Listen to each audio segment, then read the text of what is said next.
దేవరటు ఉంటుందని తారక్ ఊరిస్తున్నా కొరటాల నమ్మట్లేదా? అందుకే తన మనసుని బాలయ్య వైపు మళ్లిస్తున్నాడా? పార్ట్ 2 వస్తుందని ఆశపడ్డ ఫ్యాన్స్ ఆశలేక ఆవురైనట్టేనా? ఏడాది దేవర వచ్చి సరిగ్గా ఏడాది. మొదటి రోజు డివైడ్ టాక్ వచ్చినా తర్వాత సాలిడ్ టాక్ తెచ్చుకోవడంతో దేవర 2 ఉంటుందని ఉదురుగొట్టేశారు మేకర్స్. ఇక సినిమా స్లోగన్ అయిన 500 కోట్లు కొట్టేయడంతో పార్ట్ 2 త్వరగానే పట్టాలెక్కుతుందనుకున్నారంతా. కానీ వార్ 2 అంటూ తారక్ బాలీవుడ్ బాట పట్టేయడం, వచ్చాకైనా ముహూర్తం పెట్టేస్తాడనుకుంటే నీల్ సినిమాకు చెక్కేయడం, ఆ తరువాతైనా దొరుకుతాడనుకుంటే నెల్సన్ గురూజీలకు కమిట్ అయ్యేలా కనిపించడంతో దేవర 2 ఎప్పుడొస్తుందో తెలియని పరిస్థితి. అయితే దేవర 2 ఉంటుందని ఒకవైపు నిర్మాతలు, మరోవైపు ఎన్టీఆర్ ఊరిస్తూనే ఉన్నారు.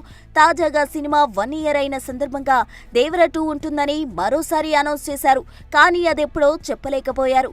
ఇక ఇది ముందే గ్రహించేసిన కొరటాల తారక్ ను నమ్ముకుంటే లాభం లేదంటూ మరో సినిమాను ప్లాన్ చేసే పనిలో పడ్డాడని టాక్. వాస్తవానికి షార్ట్ అండ్ స్వీట్ గా వెంకీతో కానీ లేక తండేల్తో సక్సెస్ చూసిన చైతుతో కానీ సినిమా చేయాలని ప్లాన్ చేసిన కొరటాల చివరికి నటసింహం బాలయ్య దగ్గరకు వచ్చి చేరాడని సమాచారం. ఇంకోవైపు ఈ కాంబోలో సినిమా అంటే మైత్రి కూడా రెడీగా ఉందన్న టాక్ వినిపిస్తోంది. అయితే ఎప్పుడొస్తుందో తెలియని దేవర 2లో తమిళ star hero Simbu key role చేయబోతున్నాడన్న టాక్ సర్క్యులేట్ అవడం కాస్త ఆశ్చర్యమే. మరి చక్కర్లు కొడుతున్నట్టుగా కొరటాల బాలయ్యతో చేసుకుపోతాడా, లేక నీల్ సినిమా తర్వాత నెల్సన్ తో కాకుండా దేవర 2 అంటూ తారక్ మళ్ళీ కొరటాల వద్దకే చేరుతాడా అన్నది కాలమే డిసైడ్ చేయాలి. For more videos like this, subscribe Big TV channel.